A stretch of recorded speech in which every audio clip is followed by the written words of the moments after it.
to start with, that this meeting will be filmed, and if people don't want to be recorded in the film, if they could please let the clerk to the meeting know.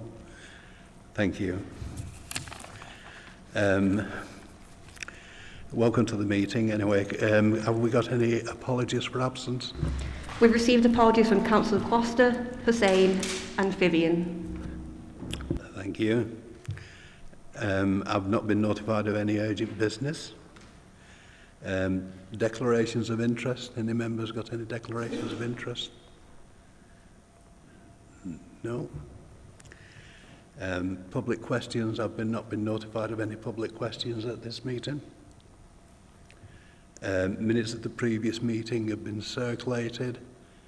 Has anybody got any observations on them or questions? Councillor Oldham. Thank you, Chair. I don't know if there's an appropriate time for this question that I have, but it concerns one of the items on the minutes from the last meeting. And it's just something that I've been uncomfortable with since the last meeting, really. It's planning application 346233, the Weaver's Arms, I think it was. I'm new to the planning committee, as you're aware. It's just there's something about that motion last meeting, because as far as I'm aware, it was deferred from a previous committee meeting, which was prior to the election. And then obviously after the election, we've got a different committee sitting. And it was just that for future maybe, because I don't think there's anything we can do about that now, for future there maybe, would it be wise for any meetings prior to an election not to have any deferred business? Because I think that feels to me as though that application went through without going in front of a full committee.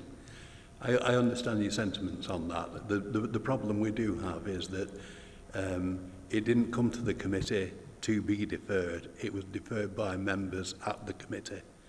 So there was very little control of particularly what happens. It's like any item tonight on the agenda, members could move for it to be deferred. And if that vote carries, it would have to be deferred. So really, there's very little control of that. I think it's something that we're mindful of, though, because other authorities, I've been told, do look at it differently. So I think it's something that we are looking at. But the reasoning behind it is that if people haven't heard all the information that goes forward, they aren't in a position to make the decision. So that's the logic to it. But funnily enough, we are looking at that and reviewing that position now. It was just the makeup of a committee after an election is different than before. It's just that. Yeah, I appreciate what you're saying. Yeah. Okay, thanks for that. Anyway, other than that, we'll accept the minutes as a true record. If we then go to planning applications, the first one is Broadway Fox Denton, which is the creation of landscaping in the park. Okay, thank you, Chair. Right, so as you say, this is obviously a site members will know because we recently had an application for a residential development scheme on an adjacent part of the site. So it's part of the Fox Denton strategic allocated site. The area that she's proposed for the linear park was an integral part of that as part of the outline approval. So this application is merely for the detailed matters associated with that. So this is the site itself. As I say, around it, the area around the school just to the east there, that's got an approval now for residential development. The spine road of Lydia Becker Way is now in place through the site. There's residential development sites to the north. There's effectively one area to the west of this site which is still to have a formal approval for an application on. Industrial development further to the west has also been approved. So this is an important cog in the development of the site. So again, just a closer version of that site layout. And now just a few views really across the site. So it's already kind of verdant landscape through the site, but with fairly limited public accessibilities to it at the moment. There's some footpaths that run through the site, but the proposal will actually enhance that, along with enhancements to elements of the greenery within the site, some more natural vegetation, more biodiversity enhancement within the area. Footpaths do cross the site. They will need to, in some extent, be diverted, but will link through with the adjoining sites. The Ramblers were consulted on the application and raised a few issues initially, but they were dealt with as part of the scheme. There is a separate process, as members will be aware, for the formal diversion of the footpaths that will still need to be followed. Again, just another view across the site, and we're coming to a little bit of the details of the site. So again, a lot of the greenery around there. There's a mix-in as well with areas for people to sit out on, little play areas with a natural feel to them, which again, I know it's difficult given the scale to be able to appreciate that, but it has been well designed with a good mix of facilities through the site, and clearly will be an enhancement to the area. And just giving you a little bit of a detail of the types of infrastructure that will be incorporated into the site. So as I say, this is effectively just an approval of the details of a scheme. The principles have already been established. In terms of representations, there have been no representations largely either for or against the development, and really that's all I have to say. If you have any questions, otherwise recommended for approval in accordance with the report. Thank you, Chair. Thank you. Has anybody got any questions of the officer? Councillor Alan Downey. Thank you. More just for information. I couldn't see any sort of reference in here to cycle paths. It was mainly referring to footpaths. It was just to see if there's any information about that. And if there's any more information, it talks about the planting and the trees, just if there's a bit more context for just out of interest, because, I think we all want to see more biodiversity. If you could get a bit more information about what's to be planted. Thank you. On the first issue, I mean, it is primarily aimed at walkers. There are issues with topography across the site as well. It's not ideal as a cycle route. The entrance isn't, certainly on the northern end. The exit through to the site is quite steep. It's not really designed for that purpose, but there is an allowance there for shared usage of these areas. Unfortunately, in terms of the details of the landscaping scheme, I can't really help you with that. I haven't got that information available. All I can say is that obviously it's been designed following an ecological appraisal and incorporates natural species, natural areas within the site as well. So unfortunately, I can't provide any more information on that. Thank you. I think within the report it does say that the ecological units have been involved in it and actually amended, asked for the site to be amended, and have done so. The developers have done so. So it obviously will be a mix of appropriate trees, I think, and planting. Has anybody else got any comments? Could I move approval? I think it's a really good scheme. It's been moved and seconded. Anybody got any comments on it? Councillor Davis? Yeah, thanks, Chair. I totally agree with it. It's a good scheme for new residents and residents who live in the area who already live there as well. It's very therapeutic. I think it's a win-win all round. I think it's a really good project, and it's really, really great. So I'll be supporting that one. There's no further comments. We could go to the vote. All those in favour, please show. I think that's unanimous. Thank you very much indeed. If we then go on to the next application, which is the application for an HMO 910 Ashton Road. I'll ask Mr Dickman to outline the application initially. Okay, thank you, Chair. Yes, as you say, this is a proposal for conversion of previous commercial buildings currently vacant into a 15-bedroom house in multiple occupation.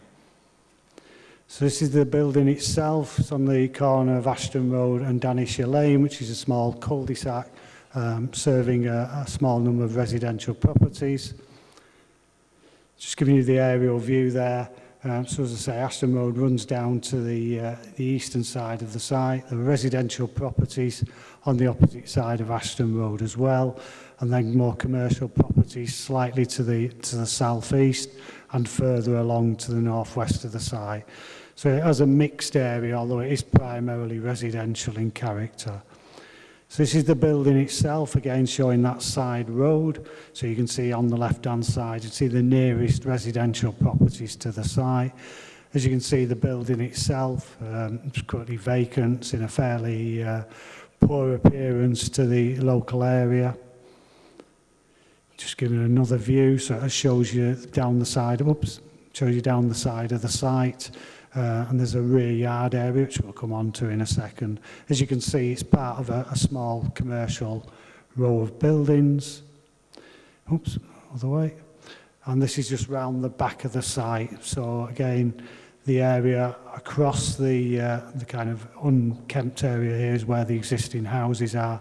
They're the nearest properties, albeit at an angle to the site itself. This to give you an indication, so if you can just recall the appearance of the building previously. So obviously you've got a commercial use on the ground floor that will be altered. So new window openings put into the building to try and enhance that appearance, give it more of a domestic feel. Again, obviously very, very small scale, unfortunately. But as I say, this is a proposal. There are 15 individual bedrooms within the accommodation. There are 2 sets of dining, kitchen, shared dining kitchen areas within the building as well. There's a small yard area at the back, which can provide some open space, so certainly space for bin storage, cycle storage for future residents. The spaces themselves all meet the national standards in terms of space standards and levels of accommodation in relation to houses in multiple occupation. I'll just whiz back to the site now. Members be aware, see this is at committee at the request of Councillor Raymond. There have also been 212 letters of objection received in connection with the application. You'll see in the report the reasons for those objections, and they're set out and discussed in the application itself. Many of the objections relate to the actual use of the site for housing multiple occupation and draw attention to issues which have occurred with similar properties in the area. There is also a suggestion that there is now an over-concentration of this type of accommodation in the area. You'll see in the report details of the numbers that our environmental health colleagues are aware of in terms of houses in multiple occupation in the area. It should be noted, and you're probably aware from planning point of view, that any with 6 or less residents don't come before planning control in any case, so there may well be other smaller scale accommodations in the area. But what that information shows is that, having regard to the wider character of the area, the population of the area, the introduction of this facility of 15 bedrooms wouldn't lead to an over-concentration. So your officers don't consider that there is a ground for objection on that basis. In terms of the concerns about the behaviour of future residents, again, that can be a material planning consideration, and obviously it was mentioned about the Weaver's Arm answer earlier on. Members will recall from the discussion of that particular application that there is a need to consider whether there is evidence that this particular use in this particular location will lead to a degree of antisocial behaviour, to a loss of amenity, to local residents, businesses, etc., that would justify refusal of the application. That can't be on the basis of presumptions on a generalised basis. There has to be some evidence, some information to back those assumptions up.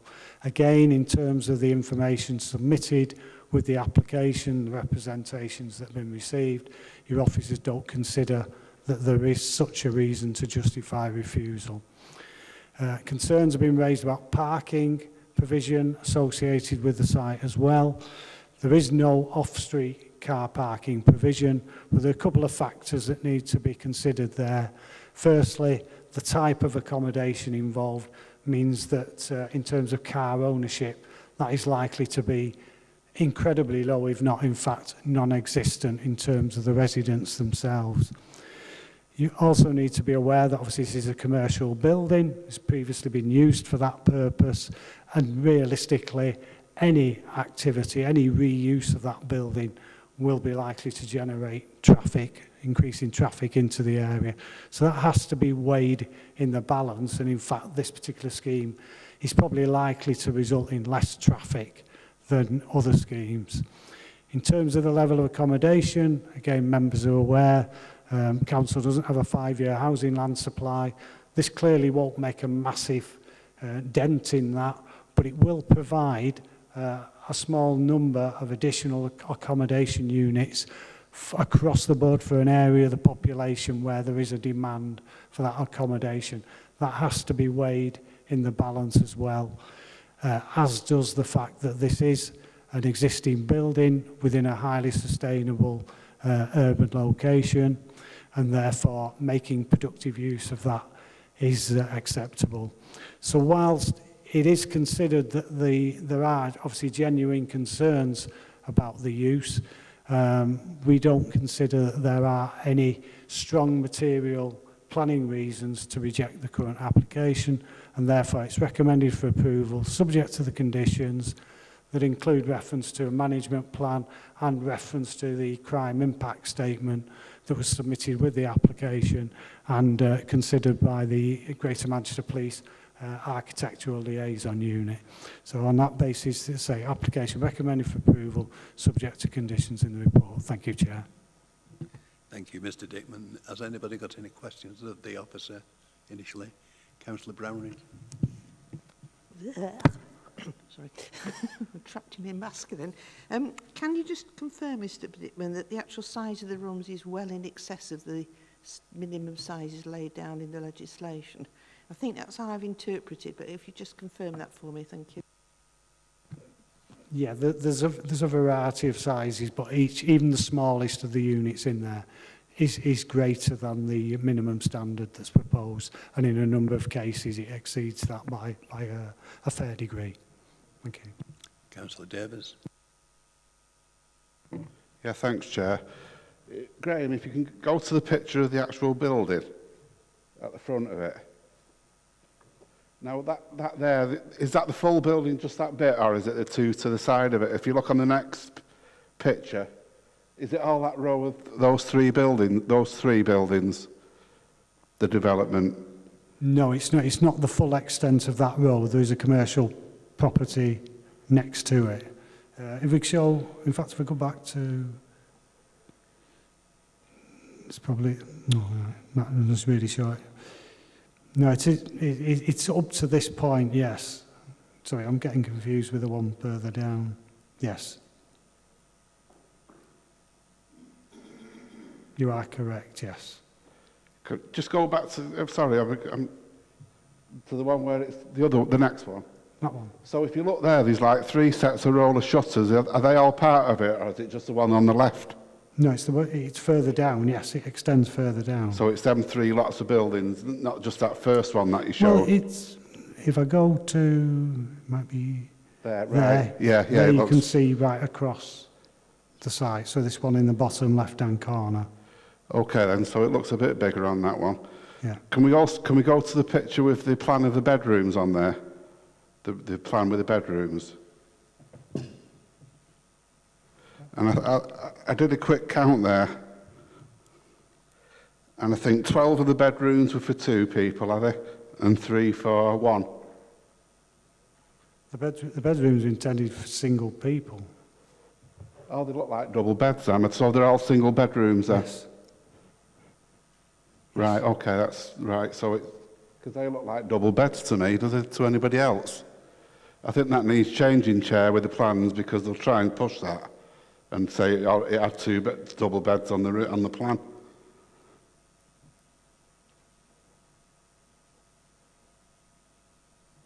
Let me try and...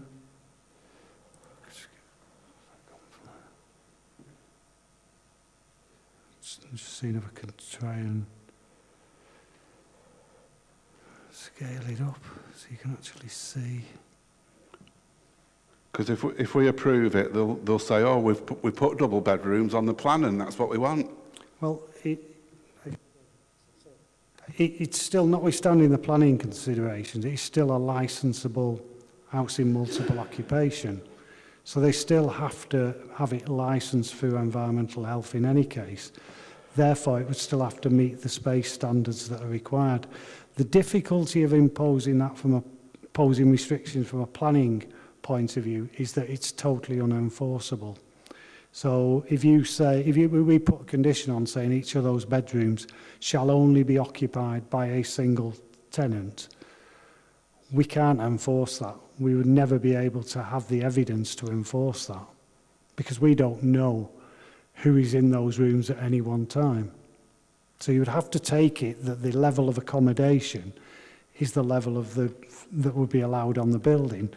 The licensing authority would actually look at whether there is overcrowding, for instance, within that accommodation. So if there were more than one person in those and the sizes of the rooms didn't meet the standards, that is how it would be enforced. But under planning, it's not an enforceable condition to control the number of people sleeping in each of those bedrooms. So,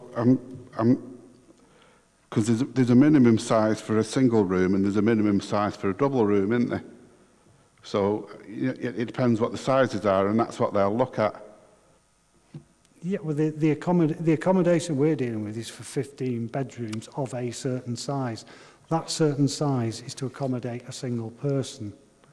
So that's what we're looking at. The expectation of this application, there will be 15 residents in there. If it turns out that there are 20 people stopping there, then we would not be able to evidence that fact. However, if that is reported to the licensing authority, that there are effectively overcrowding within that building, then it would be investigated in that sense. But I would caution against imposing a planning condition, if that's what you have in mind, Councillor, that controls those numbers, because the evidence would be very difficult for us, if not impossible, to be able to demonstrate that there is a planning breach there. What we can look at is the scale of the building, the amount of accommodation that is proposed, that's shown on those drawings, and whether that is acceptable in terms of planning. And that is the advice I would give if that is the concern you have, that they may breach the limits on the numbers, because there is a separate regulatory regime that would deal with that. That's more concerned with the amenity of the people who live there, it has to be said, rather than planning thinking, well, there's more people, there's more activity in the area. The licensing authority will look at whether the standards of accommodation that are being provided are acceptable for those residents. If they're all occupied by 2 people, the chances are that wouldn't be acceptable, because the sizes are not designed, certainly the smaller of the rooms are not designed for 2 people. Yeah, it's just my concern was potentially we could have 20 to 30 people, 27 to 30 people living in that small building. That's my only concern. So, okay, thank you. Right. I think that we really have to emphasise what the planning officer said. Planning is one process in an house of multi-occupation. It then has to be approved by I think it's the enforcement section of environmental services that have to license it as a HMO as well. Councillor Al-Andami. Well, sorry, I wasn't quite clear on the explanation. So, because you said there was a minimum size for single bedrooms and a minimum size for double bedrooms. Does the plan here, are the rooms of sufficient size to be okay only as single occupancy under those size guidelines, or would they be okay as double occupancy?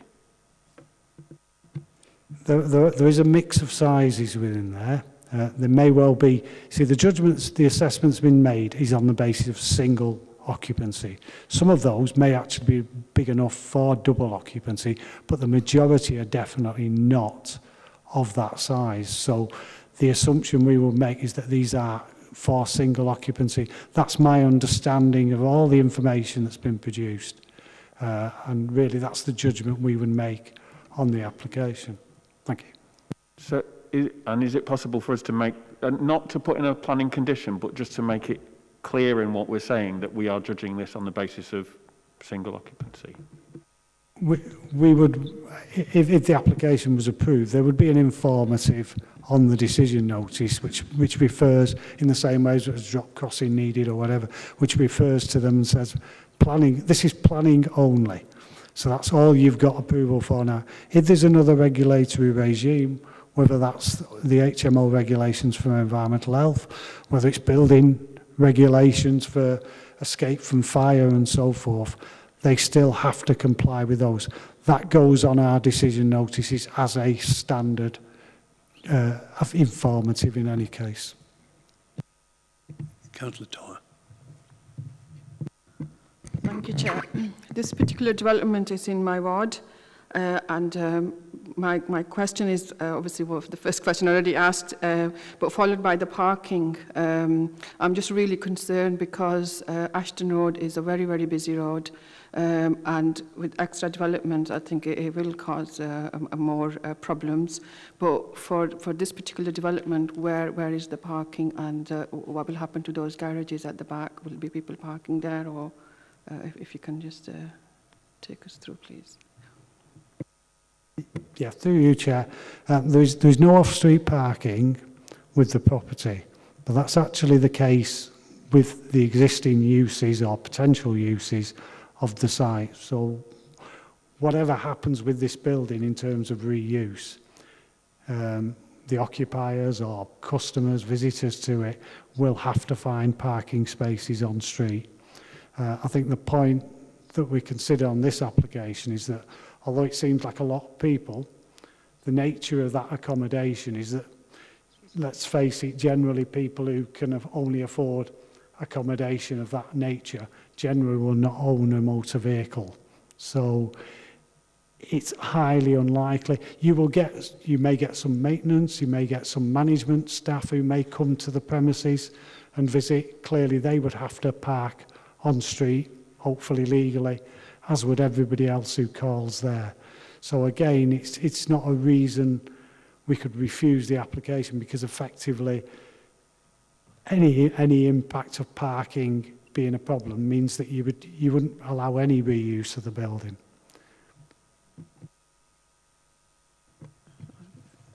Is this a question? It's a comment, because I'm still really, really concerned, because we can't make assumptions that people won't have cars. Yes. I think that at this stage, though, we're just asking questions of the officers, okay. And we'll go into the debate at a later stage. Councillor Oban. Yeah, thanks, Chair. I don't know if I've missed it. One of the representation's objections is the proliferation, I can't say it, of how many HMOs there are in the area. Does it say somewhere how many there is in the area?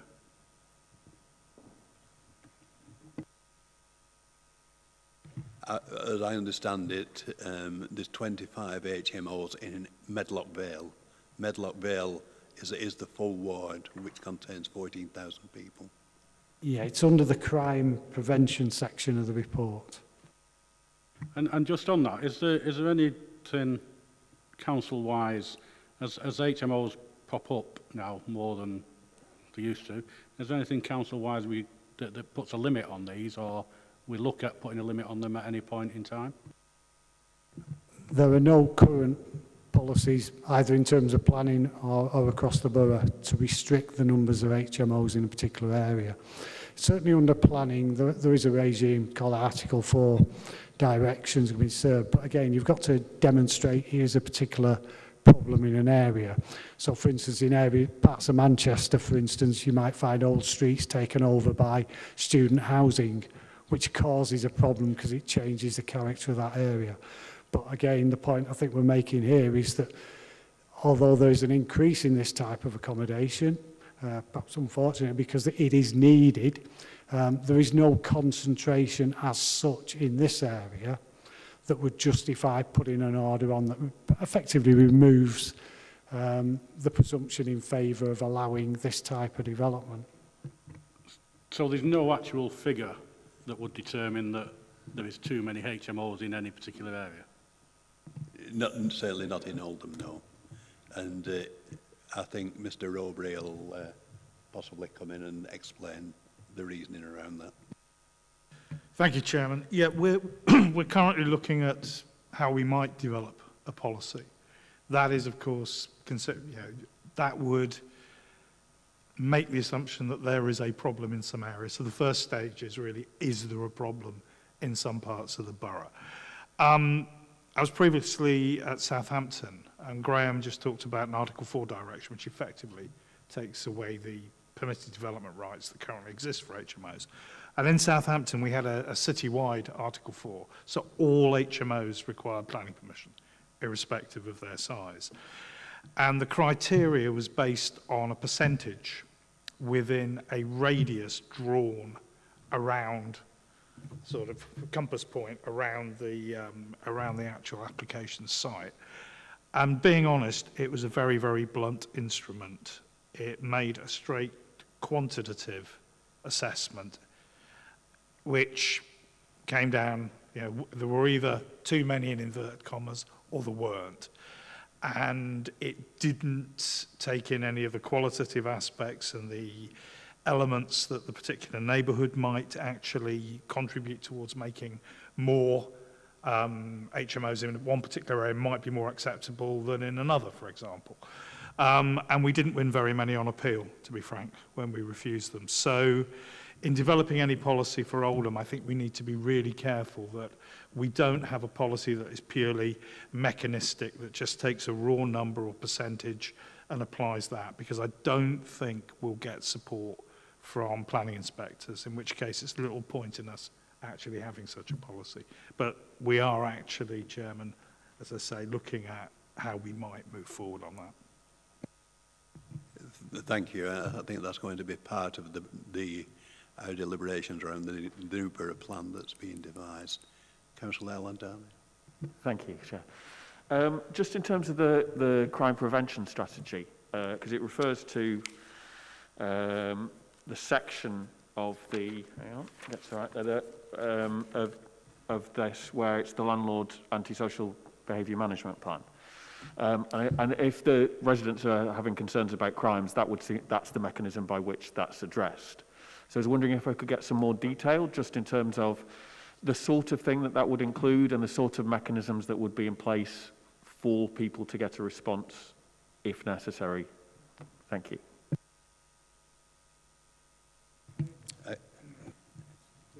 See, there's a couple of conditions that are recommended at the end there. First one's about implementing in accordance with the recommendations in the crime impact assessment. Are you referring to that, or are you referring to the management plan itself? So they submit a management plan to us, we look at that, say that's okay. If they're failing to failing to operate in accordance with those, then those issues would come through the planning enforcement team. So, things like putting links with the crime, so they're putting, security cameras on the building and so forth. If they weren't being adhered to, then obviously we would deal with that under a planning enforcement regime. Is that the element that you're referring to? Yeah. Yes, it's just trying to work out, it wasn't clear from the paper in front of us just exactly the extent of the type of thing that would be included in that plan and how it would be enforced. And that, as you said, that perception of crime is or the potential for crime is an issue that could be considered, and I just want to make sure that in that it is properly addressed. Yeah, I mean, the crime impact statement is looking at the building, it's looking at the accommodation. And again, it's looking two ways. It's looking at the protection of the people who are going to live there and also the implications of the accommodation elsewhere. So it's to ensure, it's things like, bin storage areas, making sure that they're secure so that you're not resulting in antisocial behaviour, people getting access to them, setting them on fire and so forth. And it's those elements. We talked about cycle provision and so on. I think in this case it's probably going to be in the basement anyhow, but if you put a cycle storage unit in the backyard, how secure is that going to be?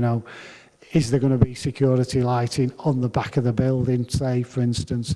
It's those sort of measures that all come together that we would look at the scheme and say, yeah, that's acceptable. And in fact, the police have already looked at the applicant's proposed measures and deemed them, they're certainly in the right direction. I think we'll move on now. If we do have objectors to this, and initially could I have asked Mr. Stephen Jeffrey to comment?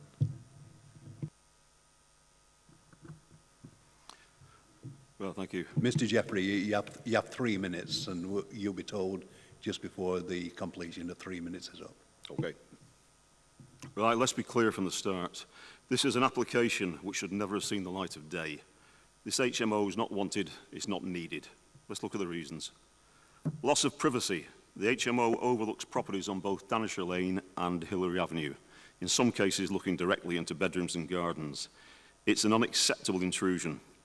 Car parking's just been mentioned. It's extremely limited. You add 15 new tenants and their visitors, you're going to get severe congestion. It'll be inevitable.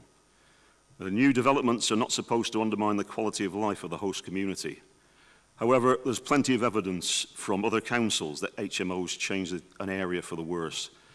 Typically, this is litter, noise, antisocial behaviour, but unfortunately, as we know from the Black Diamond, sometimes it's much, much worse. The council's development plan states that all residential development must be appropriate for the area. Now, the council's own documents describe Bardsley as a close-knit, family-based community, but it's now proposed to dump 15 single people into a family neighbourhood and also within spitting distance of nurseries. Now, bear in mind, these 15 tenants will have no local connections, and we've been given no information on their background or history. It's not appropriate for Bardsley Village, and it will weaken our social cohesion. The application is a shoddy document. It's ill-conceived and badly written, and frequently it's just plain wrong. It quotes Resifarm as a potential employer for the tenants. Resifarm went out of business even before the application was submitted. It claims, without offering any evidence, that it will not harm the vitality of the village. Bardsley residents firmly believe the opposite. 200 of us, 200, have lodged objections to this proposal. And we've mentioned again, parking won't be an issue because tenants are not expected to have cards. Come on. It fails to comply with the key planning objective of sustainability. Economic sustainability, HMOs typically have short-term tenants on low wages, as Mr. Dickman has confirmed. There's going to be no significant benefit to the local economy. Social sustainability. HMO tenants are usually transient with no roots in the host community. Bardsley has no requirement for this type of housing. An appropriate use for this building would be decent-sized family houses or a doctor's surgery. This would be welcomed by the village. There's no plans to vet or manage the tenants or any of their visitors. What is planned is for 15 strangers to share a kitchen. Now, that's a nice earner for the landlord, but just imagine what it would be like to live there. You've got limited personal space, dangers of tensions building up, personal disputes escalating. There's no plan to employ a manager to act as mediator between residents or to ensure cleanliness. They're just leaving it to chance. Finally, environmental sustainability. There's no mention of any green measures, carbon footprint reduction, solar panels, etc. Medlock Vale, as we've heard, has 25 HMOs. We neither need nor want another in Bardsley. Thank you very much. Thank you, Mr. Jeffrey. Has anybody got any questions of Mr. Jeffrey? No? All right, then. Could I call on Rachel May to speak on behalf of the applicant? Thank you. My name is Rachel May and I'm the agent on the application. I would firstly like to thank officers for the report, which is very thorough, and I'm delighted that your professional officers feel confident enough on balance to recommend this application for approval. My client is fully committed to delivering this important scheme and has funding in place to start on site quickly if planning permission is granted. We do, however, want to acknowledge the number of objections received on this application, and I'll use my time to try and respond to some of the key points raised. We recognise that there is a stigma attached around the concept of a HMO, one that often conjures up concern around criminality, antisocial behaviour that impact on neighbouring residents. We therefore understand that people are rightly interested and concerned about how this development will impact on them and their quality of life, and many have felt the need to comment on this application, albeit possibly without fully understanding the details of this particular proposal. Let me be clear though, this development is not that type of HMO. My client is an experienced developer who strongly believes in social value and providing homes for everyone in society. These proposals are well thought through and will be subject to careful and strict management regimes and leases to ensure that the generic concerns raised by objectors do not occur. Express Housing have been appointed as the operator to run and manage the facility. Express Housing have over 20 years' experience and will let the property to local councils, housing associations and housing charities, which will provide accommodation that directly responds to Oldham's housing need. They will be hands-on and responsible for ensuring appropriate management and use of the property. A number of other issues have been raised about the design of the proposal. As set out in the officer's report, the proposals meet the necessary standards relating to room sizes. There are no external alterations that will impact on the privacy of surrounding properties, and I note that your technical officers have raised no concern with the designs. Parking has also been raised as a potential issue. Again, your highways officers have raised no objections to the application, and appropriate levels of secure cycle parking are included in the scheme. The submitted crime impact statement has been carefully scrutinised by Greater Manchester Police. The report concludes that the scheme has been well designed from a crime prevention perspective, and we are happy to accept a condition requiring full compliance with its recommendations alongside a robust management plan. In summary, despite the large number of objections, we have worked closely with council officers to address the points raised and strongly support the positive recommendation and overall conclusions of the officers' careful analysis, which is that the scheme is fully compliant with local and national policy. We are committed to securing the reuse of this building to provide a well-managed residential facility, and the proposals will not lead to any adverse impacts that would outweigh the benefits of this scheme. I respectfully urge members to follow their officer recommendation and grant planning permission of this application. Thank you.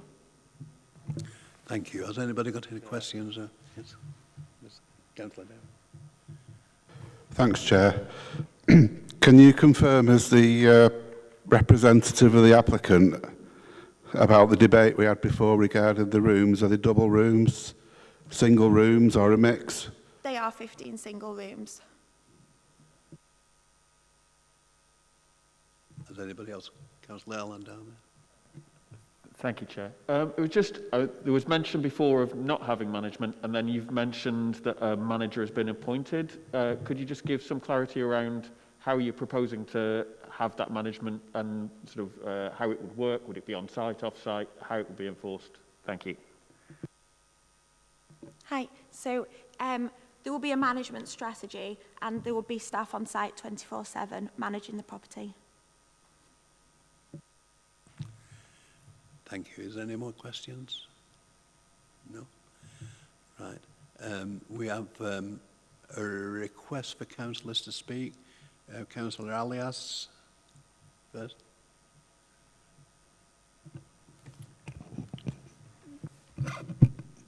Thank you, Chair.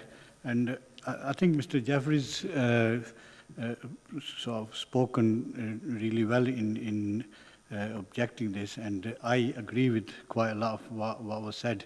And there are two HMOs that exist within walking distance from this third one that's being proposed, and one of them had a loss of life only very recently.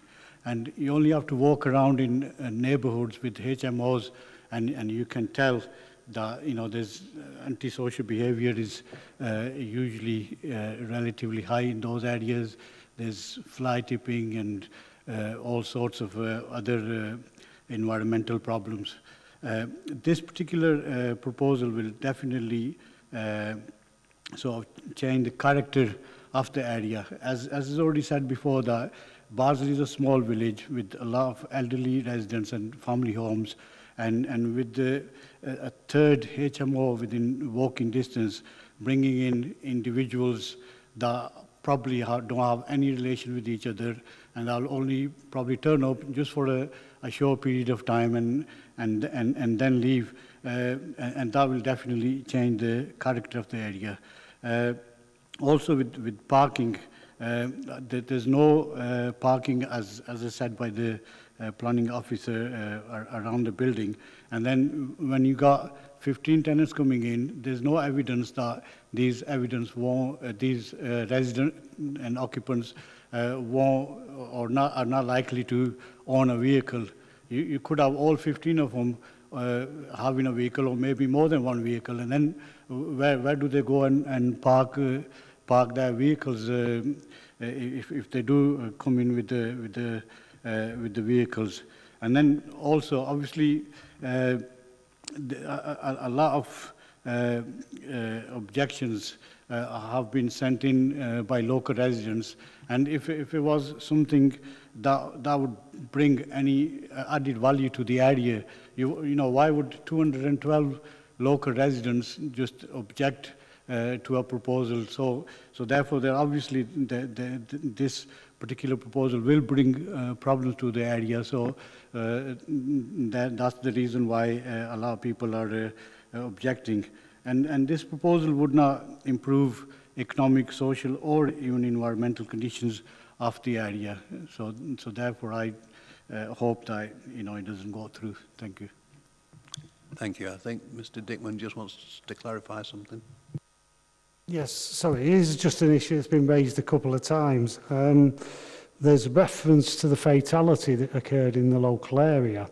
I have to say that property is not a house in multiple occupation. It is actually occupied as individual flats, which might seem a minor point, but given that there are some general concerns about occupancy of HMOs, that isn't an HMO, and it has been not just by yourself, but in some of the representations. So I just thought it was worthwhile just making that clear.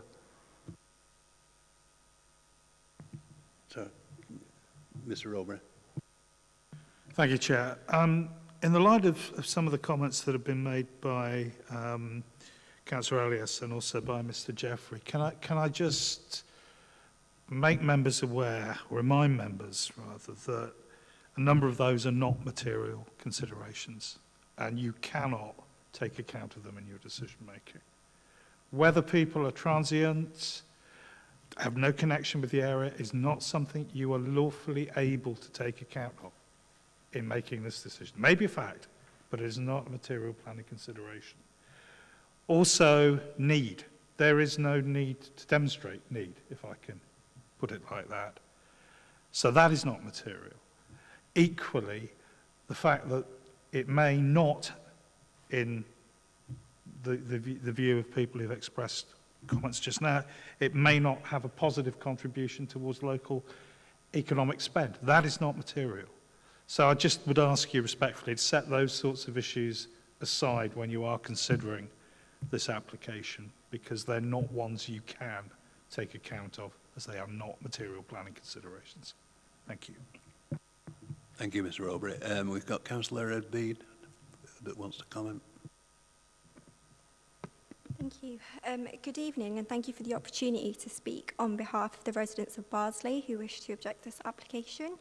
Can I begin with pointing out that Barnsley is a village. It has one shop, one pub, one hotel that serves the community. Residents in Barnsley rightly fear being swamped by crime, swamped by substandard housing, swamped with more traffic, and the list goes on. I must point out to the committee that we were all elected by the people. It is why I want the committee to acknowledge that a total of 212 objections were received during the public consultation. These including concerns regarding highway safety issues, inadequate amenities for the future occupiers of the HMOs, an increase in crime and antisocial behaviour, and the fact that there are also 25 HMOs in the Medlock Vale area. Indeed, I take objections to the report and officer who wrote this. He mentions that there is no evidence to suggest that the number of HMOs in the local area is of such magnitude that it has resulted in a material change in the character of the local area, but me and the residents beg to differ, and so should the committee. It is a fact that as of March 2021, a murderous act was committed. Now, I know we've established that it wasn't an HMO, but we can argue that it is something very similar, and it has irreversibly changed the character of the local area. This has created a fear amongst the residents that this HMO would have similar consequences. Furthermore, the report has also failed to comment on the background or history of the tenants, and we all know that crime and antisocial behaviour has increased. A further point to note is regarding the supervision of the HMO, its residents and its visitors. As well as this, the plan fails to note any fire escapes. As you may understand, and it has been mentioned before, that 15 people living in one premises sharing the same facilities is potentially bound to cause issues among themselves, which would then cause disruption to the local residents and further creating more issues in the area. We need to establish whose responsibility will this be. Will it be another burden for the residents or for Greater Manchester Police to carry? The report has also failed to acknowledge the demographic of Bardsley, which is family orientated, nor does the report acknowledge the existing character and the needs for potential residents to the area, which the HMO does not comply with. Again, I need to point out that Bardsley is a village. It only has one shop, one pub and one hotel that serves the community. In keeping with policy 11G of the DPT, we must ensure that the HMO must not adversely affect the residential and workplace amenity of the current, future and neighbouring occupants.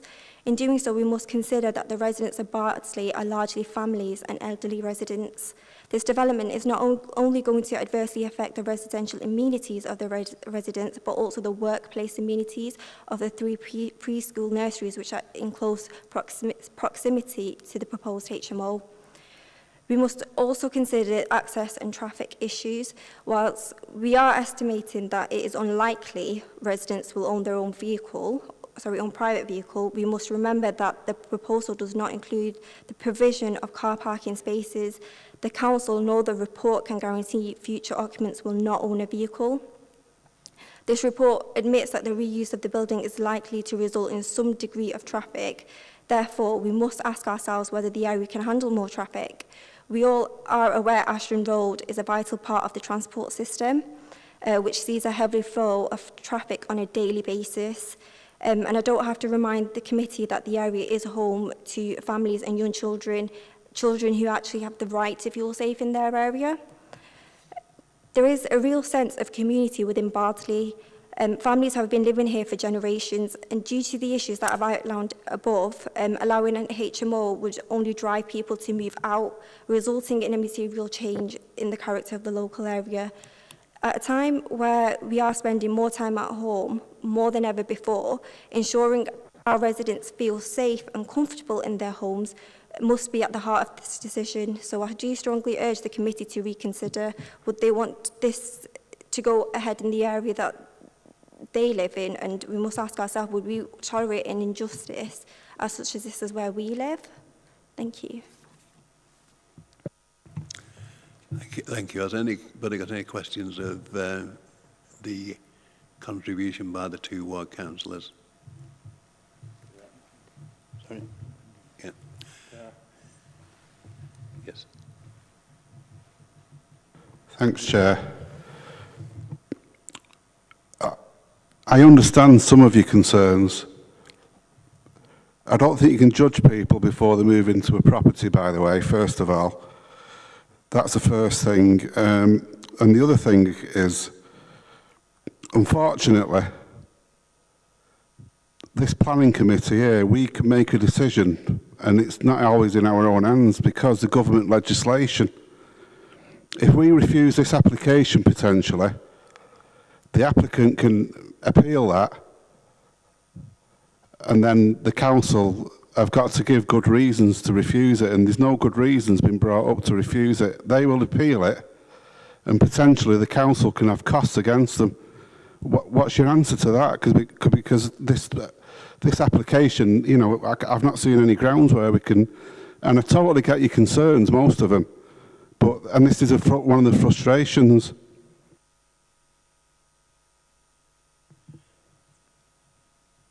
Could I ask, I know that's a question and possibly it might come back to us in debate.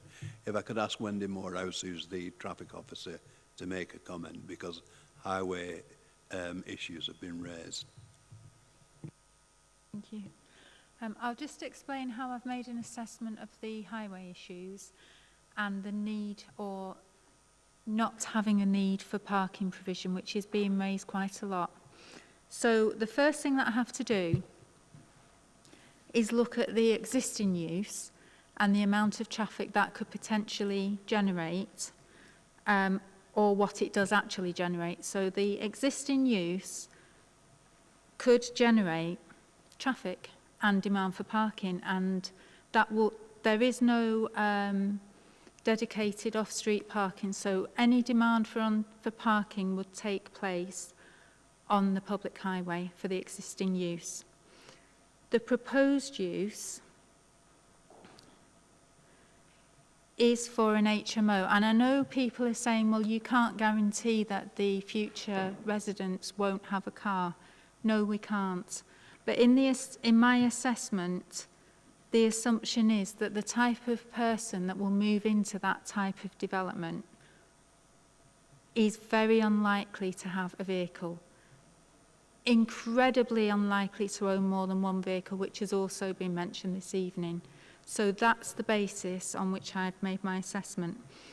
Ashton Road it's a sustainable location. There are good links to public transport and access to a range of amenities, which means that they don't need a private motor car to access amenities. They can use the public transport or they can walk. We've also, a standard on developments such as this, ask for cycle storage facilities so that they can, if they choose to travel further and not to use public transport, the facilities available there so that they can store their cycles safely. Thank you. Thank you, and I think that also we should be mindful that previously it's been a fitness centre and beauty saloon that obviously would attract significantly more traffic than an HMO is ever going to attract. It's now open for discussion for members' contributions and hopefully resolution. So, has anybody, Councillor Iqbal? Thank you, Chair. We've eloquently heard reasons for and against this application. It's quite clear that we as councillors are not really happy. I'm not happy with this application. But there are no grounds that we can use to defer this or to reject this. There's no tangible reasoning. And the likelihood is that if we were to reject this, the council would be liable for fees. I know we're not happy, but I think our hands are tied at this moment. It's just a comment. Thank you. Councillor Toy. Thank you, Chair. As I mentioned earlier, that this particular development is in my ward. And to be honest, I'm really, really concerned, and I've heard officers' comments about the parking, but I just can't understand this day and age. We are proposing a development which got no parking facilities. There's no, I'm not sure if there's any disabled facilities. as has been mentioned previously by Mr. Jeffrey and my ward colleagues. Obviously, the local community is very closely knitted, a very peaceful community in Barnsley. They are clearly very upset, and there's a lot of stress. And I understand the planning committee doesn't consider the feelings; it's on purely on planning ground. But what we've been through as a nation, as a community recently with the lockdown, with the COVID, people lost their loved ones, and this is the extra added stress for the community in Barnsley. So there is clearly this particular development is not welcome, it's not wanted, as it's been mentioned. But there are issues as a ward councillor I have dealt with, and there's still some outstanding antisocial behaviour which is being addressed over and over. And I think that's one of my concerns, as well as the traffic issue, the parking issue, and antisocial behaviour. And I really struggle to support this application. Thank you. Councillor Gary. Thanks, Chair. I don't know if I'm too late to ask the representative a question. Would that be okay? I think we've passed this stage, but possibly if you raise the issue, we can... I think from what she was saying that there was going to be a manager on site 24/7. She also said that the applicant is an experienced landlord, and I was just wondering why the landlord feels a need to have a manager on site 24/7, and is that usual practice for him or the company? I'll answer that, because the question that certainly one councillor put was, how would you like it if you had one of these developments in your ward? Well, I represent a ward that has a number of these developments, and it's actually got three HMOs that are much larger than the one that's being proposed here. And the amount of antisocial behaviour that we actually receive and is reported is almost nil. And the reason for that is that they manage 24 hours a day, that if there are any issues that are arisen, you know, they're actually addressed straight away. And in my view, if there is accommodation of this sort, they really do need to be managed, and they really need to have somebody there 24 hours a day to make sure that they don't intrude on the local community, and they actually do contribute to the local community as well. So that's where I'm coming from.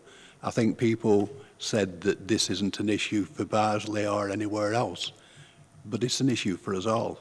There's homeless people sleeping on the streets in Oldham tonight, and unless we actually provide suitable managed accommodation that are actually used by our housing option team to locate people, I'm afraid the health and well-being of people, both the people on the street and the people that are actually around in Oldham, is at a greater threat, in my view, a lot greater threat than certainly anybody would be around Barnsley if this HMO was owned.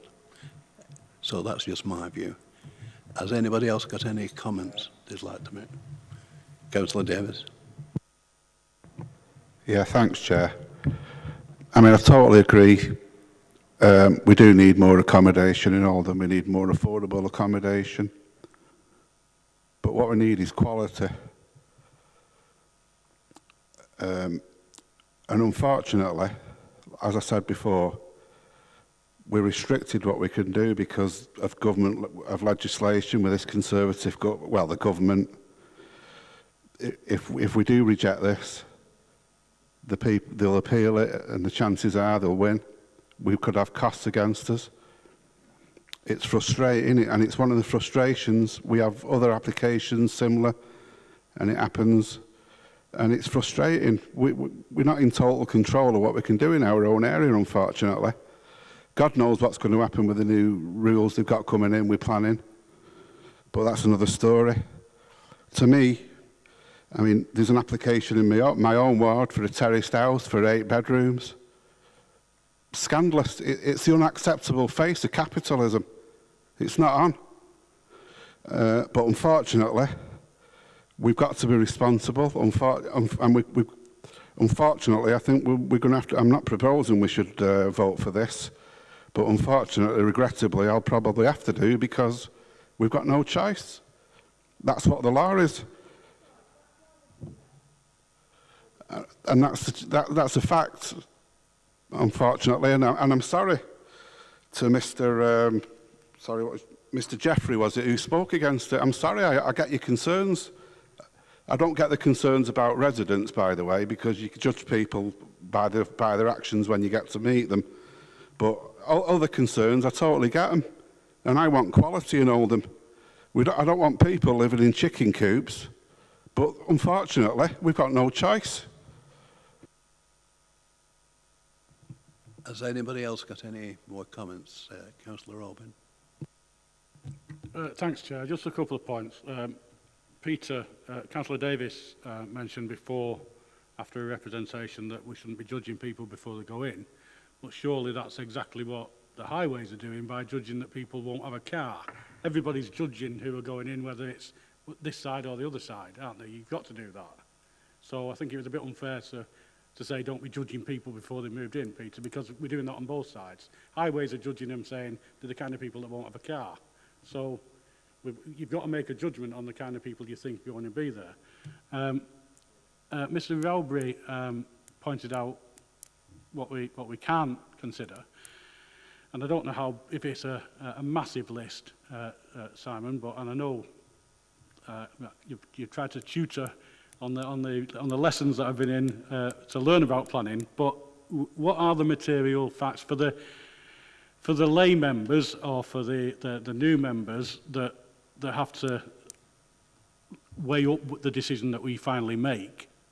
Can you relate to them what we can consider when we're doing this? Is that possible? Thank you, Chair. It's effectively, Councillor, I mean, it's everything that has been set out by the case officer in the report and that Graham has set out today. The things we can't consider are clearly the character and nature of the person coming in, which, I mean, a lot of the stuff today was sort of almost bordering on, in the comments was almost bordering on expectation of social engineering, which is clearly not part of what we can do as planners. The issue of need, as I say, is something we can't take account of. The fear of crime is something which is material, but as is set out in the report, it has to be based on evidence. And there is no evidence. The comments have been made about the unfortunate incident at the property nearby, but that is not an HMO, as has been pointed out. And there does not seem to be the evidence there in respect of supporting any fear of crime.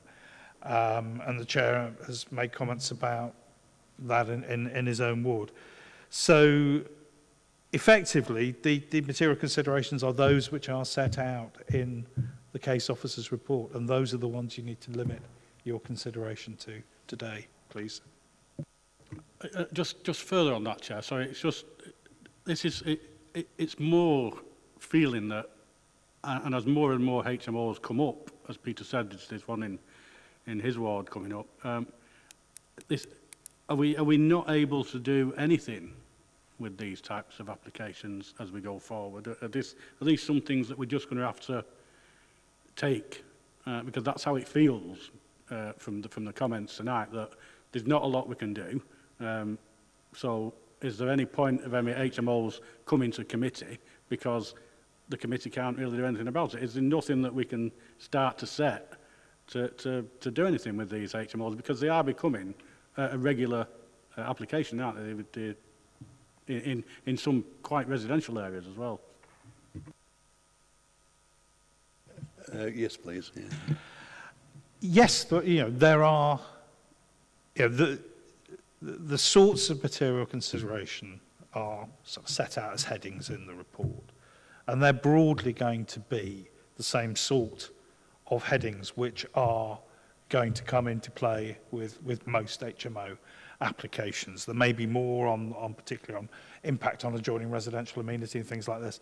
And there may be finely balanced decisions where, you know, there is a desire for us to be providing more affordable housing. There is a need for us to be providing more affordable housing, and HMOs are part of that mix. But against that, there does have to be this balancing act undertaken. And not every HMO will be approved.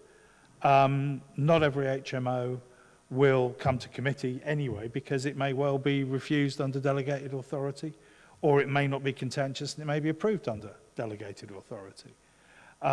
So the ones that come here are the ones that are either highly contentious or are the ones where they may be finely balanced. But no, it's far from a situation where every HMO, it should be effectively assumed it will be granted, because that is far from the case. Could I at this stage move approval in the sense, and the reason I do that is that I don't see any significant or any reason in planning law why we should actually refuse this. So I'll move approval. I don't know whether that's seconded. And that's seconded. Right. Is there anybody who would like to make any further comment on the motion? No. Okay then, if we could then put that to the vote. Those in favour of approval, please show.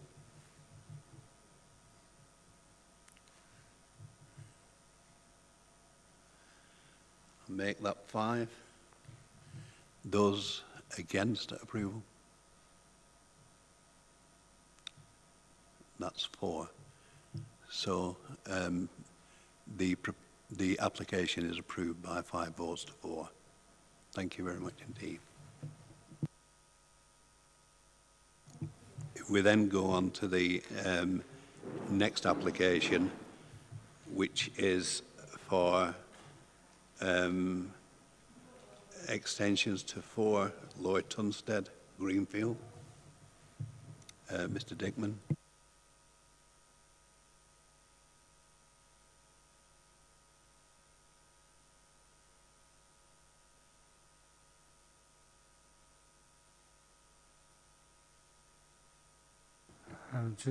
Just trying to get the PowerPoint back up.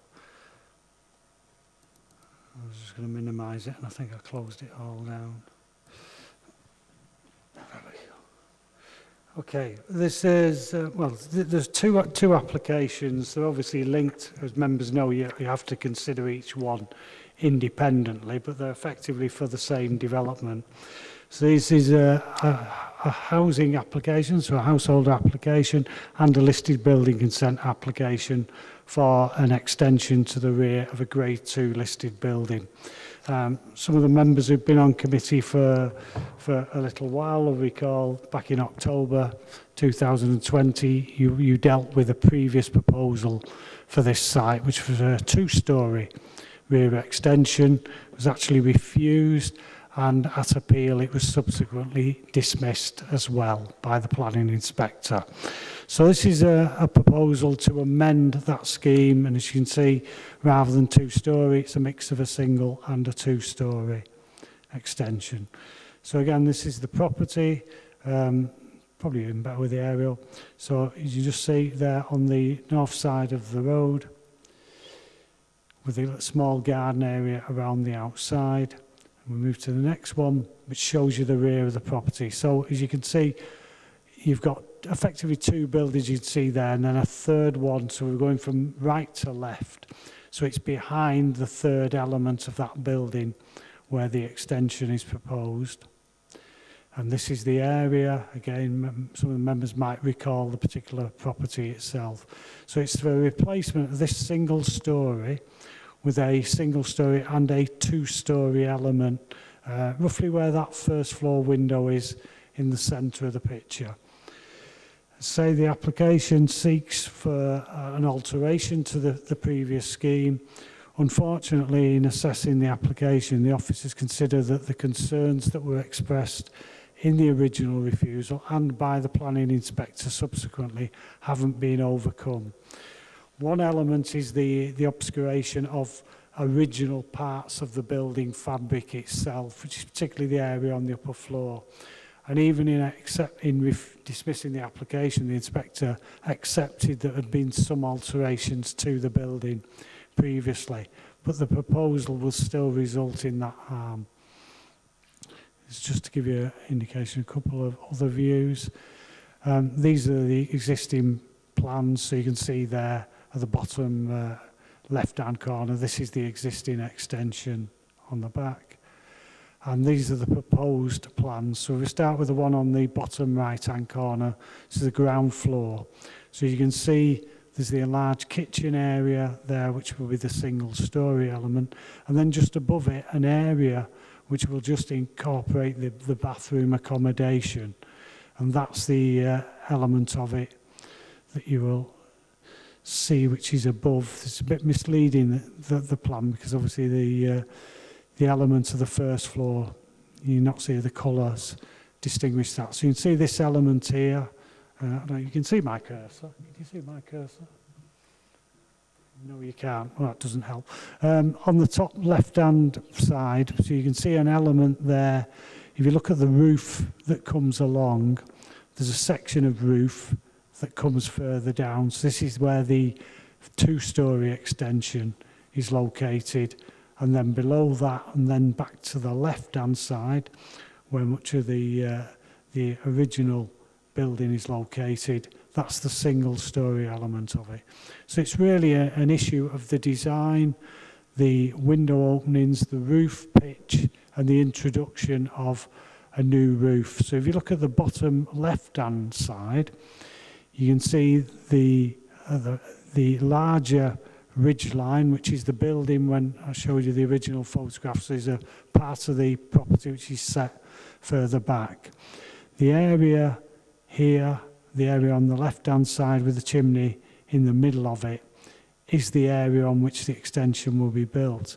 And again, I don't know if you can see clearly, there's a link that's been put in between the two roofs.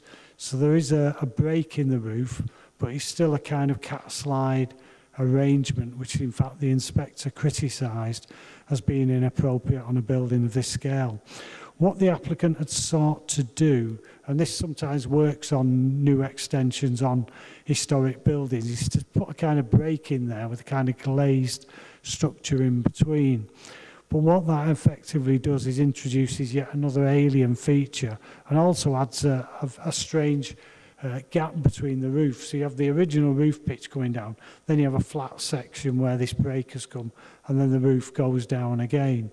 So again, whilst there's been some improvements to the design, the original concerns about the extension are still prominent, and therefore we are recommending refusal again of the application. Thank you, Chair. Thank you, Mr. Dickman. Has anybody got any questions? Yes, Councillor. Thank you, Mr. Chairman. I'd like to know what the officers would consider to be a public benefit, because one of the reasons for refusal is that there is no public benefit. So I'd like to know what the officers would consider a public benefit to be. Yeah, through Chair, a public benefit could actually be, you have a listed building. I'll give you an example, and again, it's before you came on committee, but probably a couple of years ago now, committee dealt with an application for installation of UPVC windows on a listed, grade 2 listed mill.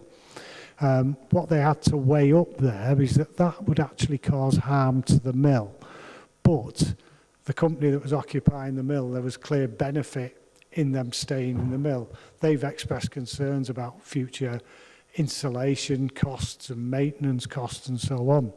So a public benefit would be allowing something that would cause some harm to the building, but where in that instance, for instance, the benefit would be that we don't have a vacant mill falling into rack and ruin. We actually have an employment user that's in there. In terms of something of this nature, it could well be that the building is in such a condition that to bring it back into a productive use, you might need to add some space to it. So we have modern desires for accommodation, whether it's sanitary accommodation, kitchen accommodation and so on. You could indicate that you allow an extension because it allows that accommodation to be provided. The public benefit is that the listed asset can be brought back into a productive use. In this instance, there has been some mention of the benefits to the applicant's family and what they want, but there's no evidence that without this extension that could not provide adequate for daily needs of accommodation. It might be for a small family, it might be for a single person. And with the last application, you know, we considered, you know, there's a range of accommodation needed. People need smaller, you know, 1-bedroom units or HMO accommodation. Some people need 5-bedroom detached houses. There's that range across there. So whilst it might not, without this accommodation, meet the applicant's personal needs, it's still capable of being utilised as a residential property. Had that not been the case, that could have been a public benefit. Otherwise, we could end up with a vacant building. That in itself would lead to harm and deterioration of the property. Thank you, Chair. Thank you. Is there any further questions? Councillor Lancaster. Thank you, Chair. With that in mind then, could any of the officers elaborate on any examples where public benefit could be demonstrated where a residential property was already in use? Or is those types of examples very limited? I can give an example where it was in Hertfordshire, where we had a proposal which effectively, there was a modest extension to a building. It wasn't listed, but it was prominent in a conservation area. And the proposed renovation involved going back, taking out some pretty horrendous plastic windows, putting in wood-framed sashes, proper glazing bars, etc., taking off some render and going back to brickwork, I think, or taking some whitewash. And that was an example of public benefit, which actually, there was a trade-off there. There was a modest extension, but the broader benefit was the fact we got this really prominent building in a conservation area looking a hell of a lot better.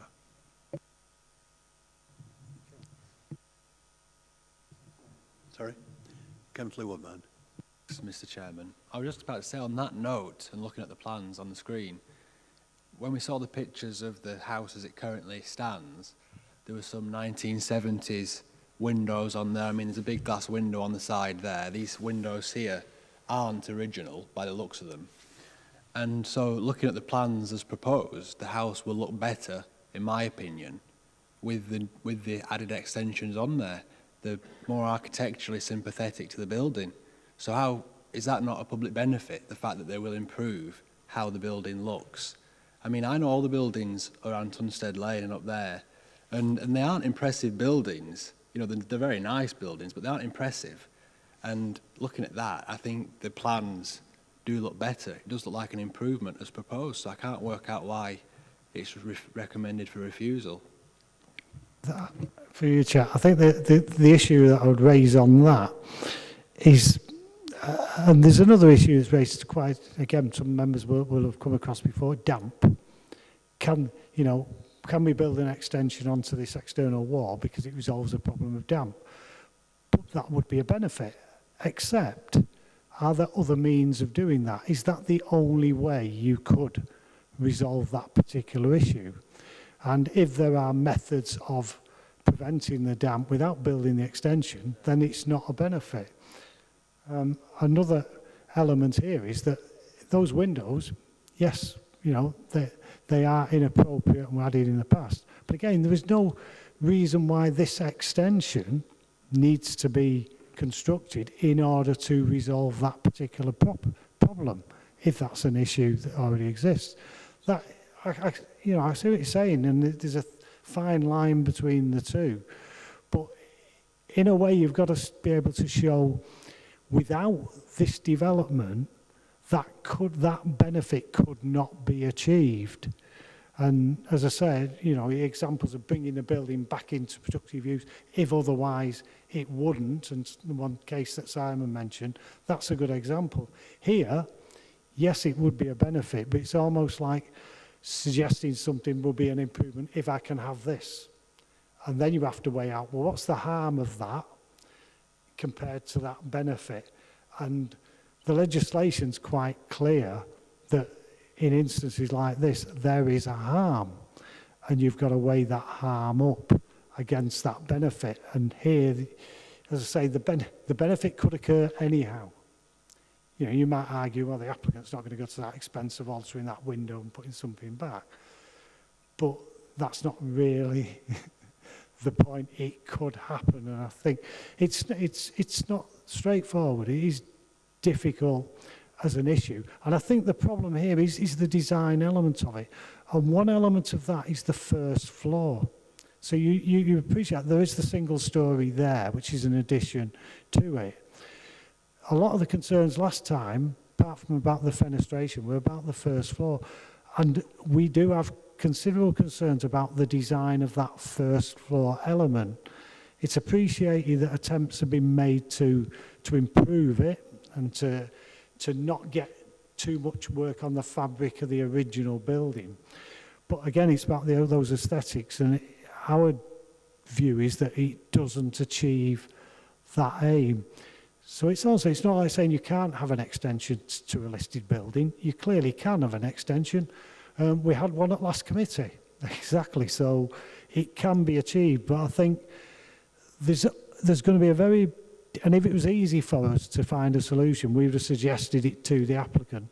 But I think this issue of trying to introduce this first floor is a fairly fundamental problem with the scheme, and the reduction from last time doesn't, in our opinion, overcome that. Thank you, Chair. Councillor Davis. Thanks, Chair. I mean, I was on committee last time this came.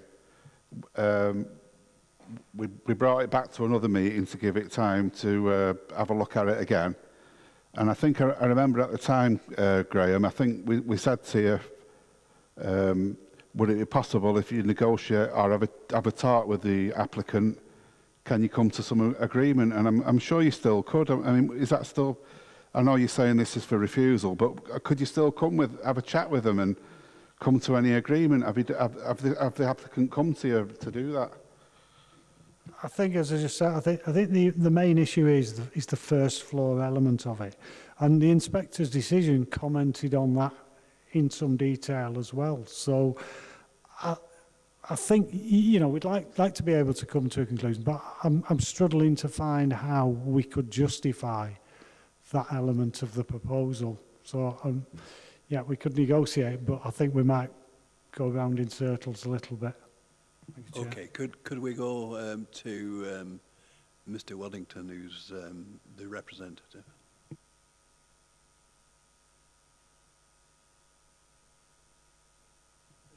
Well, yes, we would deal with both applications in our conversation around them, but obviously they both have to be taken separately as far as the vote goes. Thank you, Mr. Chairman. Within the report, it states that the application was refused by the Planning Inspectorate, but the report does not refer to a letter from the Inspectorate apologising that the Planning Inspector used the wrong drawings to make the decision. Therefore, I would suggest, in fairness, the Inspector's decision should be set aside and ignored. The two reasons for refusal, covering up the existing stonework and a cat slide roof, which is out of character. The proposal covers 1 metre of the existing 1730s stonework. The reading of the building would not be compromised by the extension to a person with some knowledge of historic buildings. Contrary to what is included in the report, cat-side roofs are part of Saddleworth vernacular and are common in the area. In the 1730s, a cat-slide roof was originally on the adjacent property fixed to this building. As with many single bay properties, the original building was built with no windows on the north face. The extension would reflect this by having no windows. The report is not balanced and, in my opinion, a personal opinion rather than a conservation specialist opinion.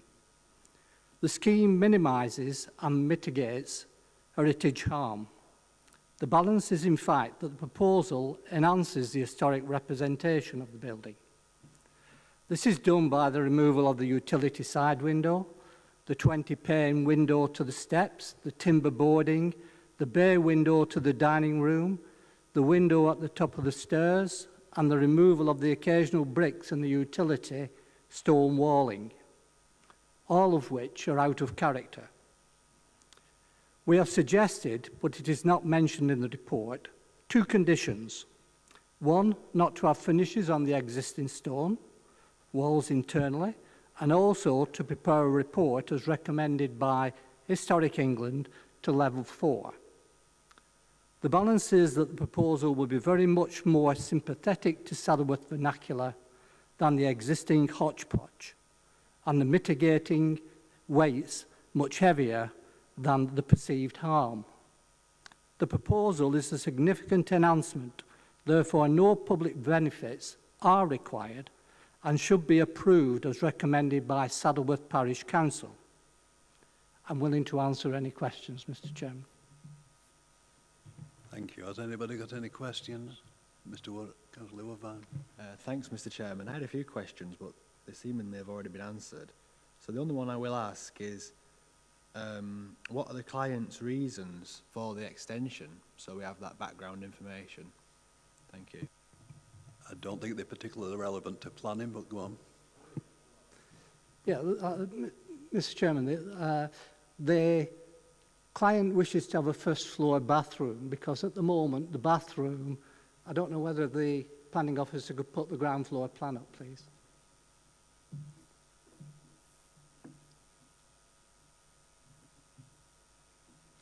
I do have ANRAMs if anybody wants one.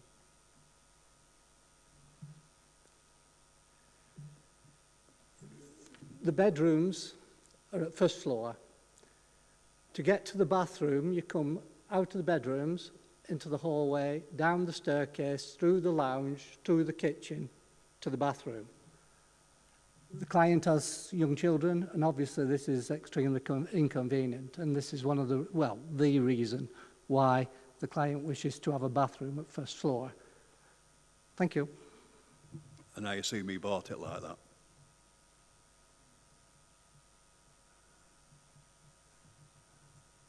Yeah. Okay. Is any? It's open now for debate. Is anybody would like to contribute? Councillor Lancaster. Thank you, Mr. Chairman. I just wanted to ask about the point, return to the point around public benefits.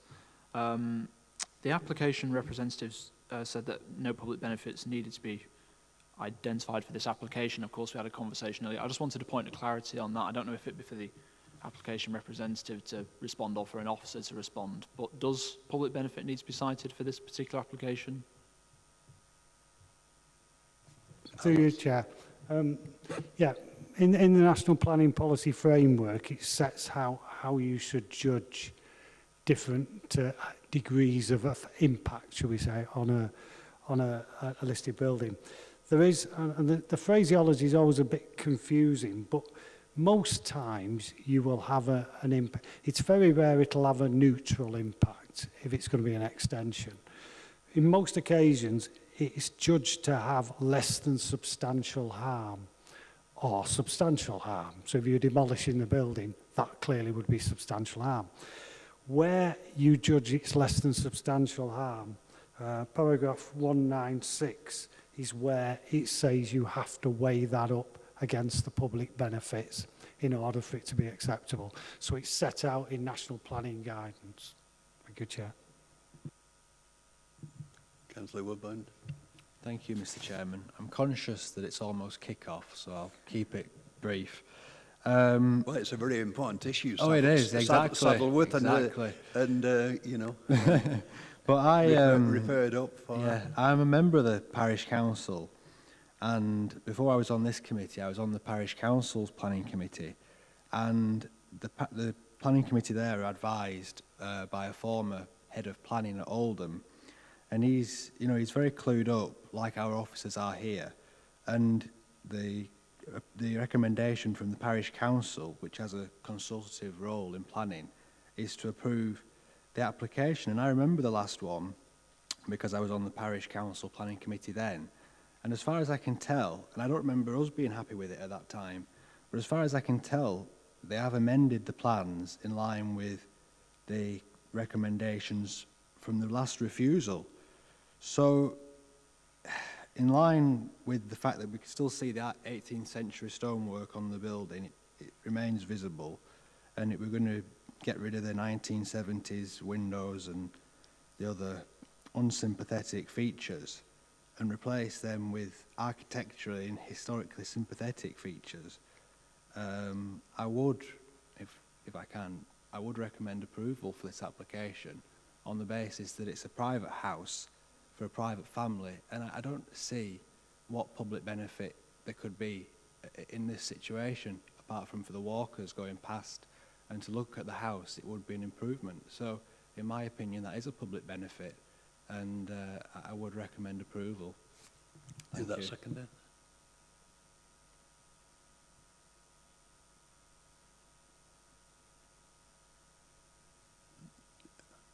Right, it's not seconded at the present anyway. Councillor Alan Downer. Sorry, football fans, I have 3 questions, of which I am actually a football fan, so I'm apologising to myself. There's been reference to the cat slide roof, and I'm not familiar with it as a feature at all, and it's been stated that it's not typical, or sort of not in keeping, and then the representative said, no, it is in keeping, and I have no expertise on this whatsoever, so sorry, I kind of need some clarity on that as the first question. Shall I come back with the others after?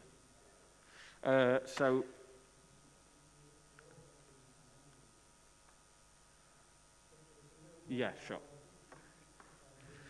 Thank you. Yeah, I mean the cat slide roof, it's the section in the middle there where you can see on the left hand side at the top. So you've got the main roof coming across, which is obviously the kind of hatched greyer infill, and then just about where the yellow is on the right under the yellow, so in the top corner, you see the roof comes down even further. Yeah. So that's the feature. Now in this instance, the applicant has sought to try to in order not to impact too much on the original stonework, is to set it off slightly. So in fact that roof comes down, so it's not a full cat slide, because the cat would actually go flying off. It's like a ski jump. Oh, and that's on the side elevation there. Right. But generally, it's how it comes down below the eaves level onto the side. And yes, there will be properties that incorporate that. But you've got to judge this particular property and the particular features on this building. And I think that's where there is no precedent for that type of design on the building. And I think that is our concerns about the introduction of that. You see, you're testing my memory now of remembering what all my questions are. Sorry, yes, one of the questions was, and sorry, this is possibly my understanding of how planning process works, because you talked about could the replacement of the features be better achieved with a different application.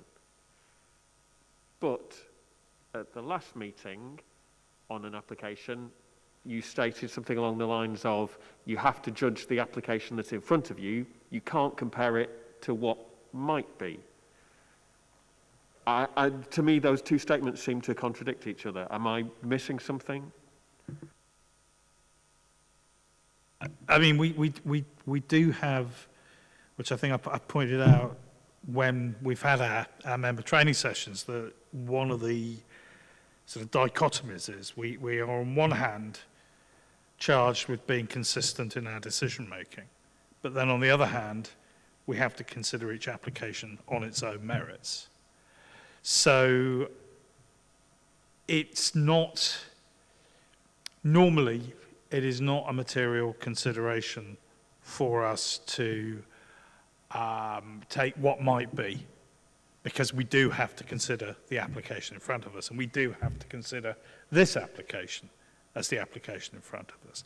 But when we get into heritage issues, I guess it's a practical issue, isn't it? Which is that we've got something here which you're being professionally advised results in less than substantial harm but there is no public benefit which outweighs it. So therefore, we're recommending refusal.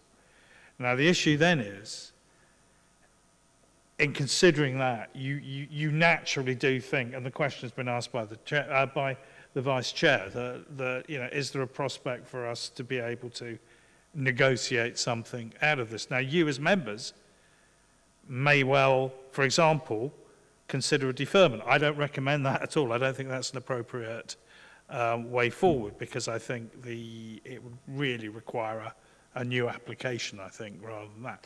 But you may, in your decision-making, consider that it isn't acceptable, but next time, if something comes in which has been revised, you may well then consider it has gone that mile or whatever that was needed to actually grant a consent.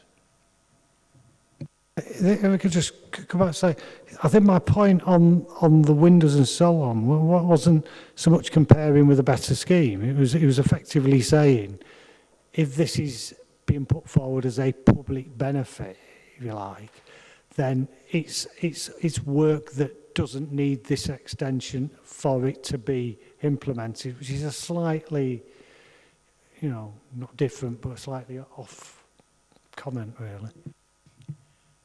Are you completed now? Sorry, yes. The final bit of it was, oh, well, it's kind of been answered. It's like, so there could be an extension that would both deal with all the issues, provide more space, and be okay, but it probably just wouldn't include the first floor. But that's not a question. Sorry. Councillor Woodbine and then Councillor Brown. Thank you, Chair. Oh, sorry. Sorry, Councillor Woodbine. Thanks. This is going to be very short. Considering the officers have said it is improved from the last application, could we not put some conditions on it and approve it if those conditions are met? If we're considering that it is improved from last time, if the amendments could be very minor. It would be a different scheme. It's almost like what Simon said, it'd be a different application. If it was simply about, so we've got the two-storey, single-storey bit on there, and all we were looking at was we don't like that window on the side. We could try and negotiate that away. We shouldn't really condition that, particularly not on a listed building consent application. You need to be approving the plan that's actually been. So that would be a deferral to achieve that. I think what we're sort of expressing an opinion is that we're not in a position with that because of this first floor element, where if we went away and negotiated it, it isn't something we can tweak and come up with an approved scheme. I think whilst that is part of the application, we're going to find it difficult to recommend approval. And I think that's where we stand. Councillor Brownlee. Thank you. Sorry for trying to push in there. Bearing in mind the inspector's decision is a material consideration, can you just explain Mr Waddington's point that the inspectorate has apologised for using the wrong plans? Because that seems fairly fundamental. So are we certain that the inspector's comments as reported in this report actually refer to the right plans? We can't, given that's the conclusion that's reached. I have to say it is the applicant's or the appellant's responsibility to ensure that the inspector is aware of the correct plans when they're submitting that application. In theory, I mean, I don't have the comment, I haven't got the comment the inspector have made back, but in effect, if they're saying the inspector didn't judge those plans, I don't think they can't go back and reconsider it. It's a bit like once we've issued a decision. If we wanted to amend it, you'd have to reapply and it would be amended again. So I suppose if the applicant had wanted, following on from that, to resubmit, they can't just go straight to the inspectorate, they'd resubmit to us that last scheme that was refused. If it gets refused again, appeal it again, make sure the inspector looks at the correct plans and makes a judgment. Now, the inspector might just, and I suspect it's highly likely, it's going to come back with the same conclusion that they did before, because it's quite a detailed response from the inspector. It's not a quick, you know, so many of the issues will still apply, and that could be the outcome. But of course, we're never going to know that unless it goes through that process. Similarly, if this is refused and appeal is put forward on this, you know, the inspector, you know, the applicant applies and, as my understanding, has to list what those approved plans are, what those refused plans are, and make that clear. I don't know what has happened with that, but the points the inspector makes are more, you know, they're wider than just the one issue that the appellant has led to. But we don't know, because unless the inspector can re-look at that, we don't know the, you know, whether the inspector would have come to the same conclusion or not. Okay, we've been going around with this, haven't we? And in actual fact, as Councillor Davis said previously, that this has been before us before. It got deferred at that time to see if there was a better scheme. It came back to us, there wasn't a better scheme. Then it went to appeal and has come back to us again. So in the light of that, I'll move, we followed the officer's recommendation of refusal. And that's seconded. So, has anybody got any further comments? Chair, can I just remind you that you're doing 2 votes here? Yes, so I am.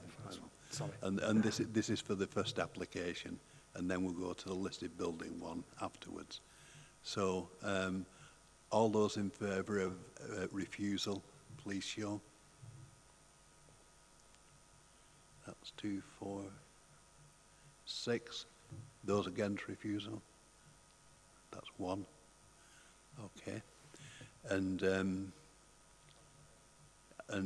2 abstentions. Sorry, 3 abstentions.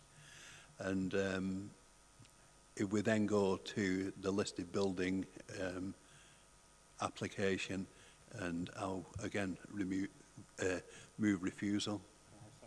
That's right. All those in favour of refusal, please show. So that's 6 for refusal. Those against refusal, 1. And abstentions, 3. Okay. And yes. What I'm being reminded of is that there's going to be a special meeting of planning on the 22nd of July, and that will be considering 2 issues. And the reason for the agency is that one is a school development that really, if members feel that we can approve it, can get off the ground and we won't lose a lot of money as an authority. And the other is a major development in Shaw, which is a housing development. I think it's 400 houses. So that's a special meeting on the 22nd of this month. And thanks very much indeed for your attendance, and I'll see you in a couple of weeks.